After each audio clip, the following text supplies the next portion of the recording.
లక్ష్మీదేవి జననం. శ్రీ మహాలక్ష్మీ తల్లి ప్రత్యేకత ఏంటంటే ఆమెను మానవులలా శరీరధారిగా కాకుండా పాలసముద్ర మథనంలో తేజోరూపంగా జన్మించింది.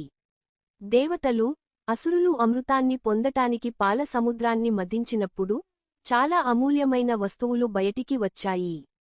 మొదటగా హాలాహల విషం, ఆపై కామధేనువు, ఐరావతం, కల్పవృక్షం ఇలా వస్తూ ఉండగా చివరికి ఒక అమోఘమైన తేజస్సుతో కూడిన దేవత రూపంలో మహాలక్ష్మీదేవి బయలుదేరింది.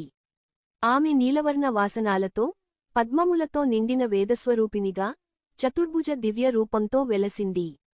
అందరూ ఆమెను శ్రీ మహాలక్ష్మీగా పిలిచారు. ఆమె వాయుసుగంధంగా, కాంతివంతంగా, సంపదలతో నిండిన సౌందర్యరూపినిగా ఉండేది. ఆమె చేతుల్లో పద్మాలు, అక్షమాల, బిళ్లలతో కూడిన భండం ఉండేవి.